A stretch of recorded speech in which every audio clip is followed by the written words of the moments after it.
자, 여러분 안녕하십니까? 에버랩스입니다. 자, 오늘은요, 경기도까지 덮쳤다고 합니다. 그러니까 이제 뭔가 상당히 많아졌다는 얘기인데, 미분양 얘기입니다. 예, 북진하는 미분양. 자, 최근에 전국적으로 미분양 아파트 문제가 다시 수면 위로 떠오르는 가운데, 이제 수도권 경기도까지 해서 미분양 상황이 심각해졌다. 이렇게 해서 기사가 시작이 되고 있습니다. 자, 12일 날 국교부에서 미분양 주택 현황 통계에 따라서 보게 되면은, 전국에 1만 1977가구. 나 또 내 출생연도인 줄 알았네. 예.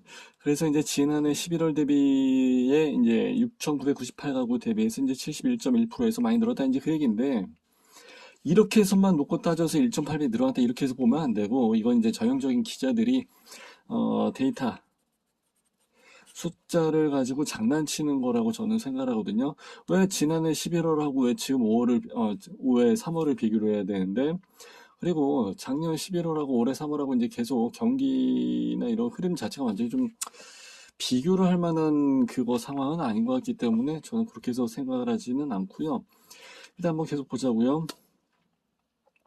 지역별로 따지게 되면은 경기도의 미분양 물량이 8,340가구로 가장 많았다고 합니다. 이거는 뭐 언제나 안 그랬어? 항상 그렇습니다.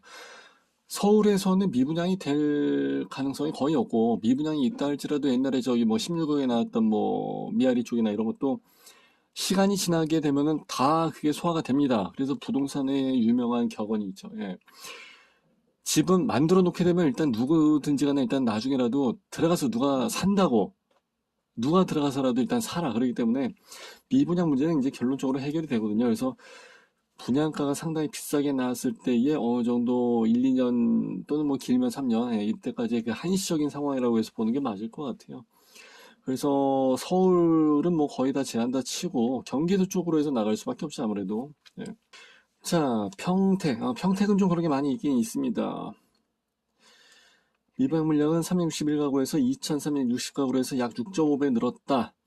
안성도에서 뭐 3.5배 늘었다. 이런 얘기를 많이 합니다. 그리고 이제 평택은 뭐 옛날서부터도 이제 이런 게 좀 부침이 좀 있었습니다. 인천도 마찬가지고 안성도 마찬가지고 이제 안성은 좀 덜 그랬는데 특히 이제 평택이 좀 많이 그랬었죠. 그래서 평택도 옛날에 고덕국제 신도시에서 진행을 할 때 뭐 쭉쭉 뭐 분양이 되고 하다가 나중에 이제 정권 바뀌고 하면서 저기 서라벌 그 맨날 그 생각이 안 나네. 방송할 때도 누가 알려줬는데 예.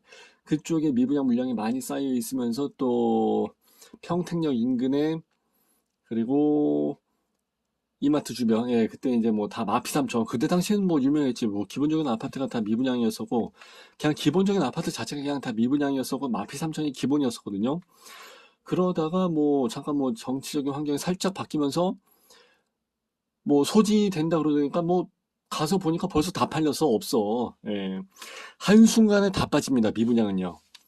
그래서 이제 그런 것까지는 사실 그렇게 걱정할 문제는 아닌 것 같고요. 이거는 어차피 시기적으로 해서 계속 돌고 도는 기사이기 때문에 시즌이 되면 나오기도 하고, 예. 그러다가 이제 싹 사라지기도 하고 이제 그런 기사입니다. 자, 이제 특히 평택, 현덕면, 평택에서도 이제 평택 나름인데 화양까지 가기는 조금 어렵습니다. 예. 내 아시는 분들도 지금 여기서 상담사로 해서 예, 분양을 하고 계신 분들도 계시지만은 이분 진짜 정말 잘하시는 분이거든요. 근데 여기서 조금 고배를 마셨지. 예, 평택 그쪽에 이제 서쪽으로 해서 나가는 그쪽이 사실 만만치는 않습니다. 예, 쉽지가 않아요. 자, 이제 그러다 보니까 거의 뭐 780가구, 753가구 모집하는데 뭐 27명 모집, 뭐 거의 다 이렇습니다. 0.03 대 1. 평택뿐만이 아니라 지방에 이제 뭐 이름 얘기하면 또 그 동네 사신 분들은 또 싫어하실 거 아닙니까? 거기 뭐 그런데 거의 뭐 1대1 미만이죠, 사실. 예, 그런 데는 이제 채용 통장을 쓰는 게 아니니까. 자, 그리고 결국 이제 입지도 마찬가지고, 예, 그리고 이제 분양가는 높을 수밖에 없고.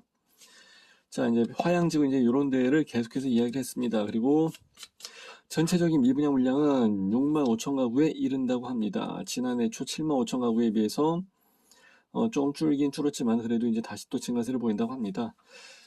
그런 내용으로 해서 이제 이야기를 하고 있는데 나중에는 이제 8만 가구에 육박할 것이라는 우려도 나옵니다. 예, 그거는 어느 정도 가능성이 있죠. 왜냐면 지금 분양가 자체가 굉장히 고분양가로 해서 비싸게 나올 수밖에 없는 시기이죠. 예.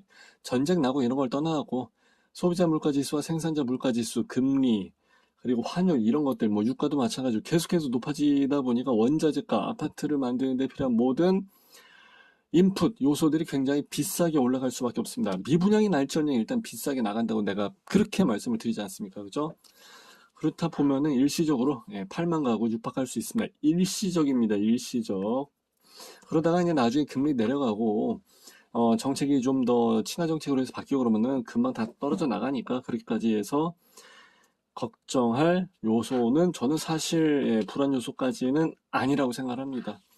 그래서 뭐 북진을 하고 있는 미분양 추이에서 많이 나오고 있는데 부동산이 보통 이제 11년설, 11년 주기설, 뭐 60년 주기설, 60년 주기설까지 해서 이야기하기는 좀 그렇고 이때 이제 다 죽을 때가 되니까 보통 이제 10년, 11년 주기설 가지고 많이 이야기를 하다 보니까 뭐 97년 IMF, 뭐 그리고 2008년 리먼 사태, 뭐 2018년에 또 교묘하게 2019, 뭐 코로나 희한하게 터지면서 또 이제 이렇게 해서 11년 주기설 맞춰가고 있는데 그때마다 그 부동산 경기 사이클은 올라갈 때와 내려갈 때 이제 이런 거를 계속해서 반복하면서 가다 보니까 미분양이 좀 쌓일 때도 있고 그리고 분양가 좀 비싸게 나올 때도 있고 또 이제 다들 또 찾느라 날릴 때도 있고 그럴 때가 있습니다. 이 사이클이 어쩔 수 없는 구조다 보니까 이런 경우는 나올 수밖에 없다.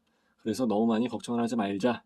현대 정부 경제 정책적으로 이 정도는 다 뭐 PF 사태까지도 뭐 감당하고 가는데 뭐 이 정도쯤이야 끄떡없을 거라 예상을 해봅니다. 이렇게 해서 일단은 에버랩스 오늘 신문 보면서 간단하게 공부하는 것은 마무리할 겁니다. 감사합니다. 빠이빠이.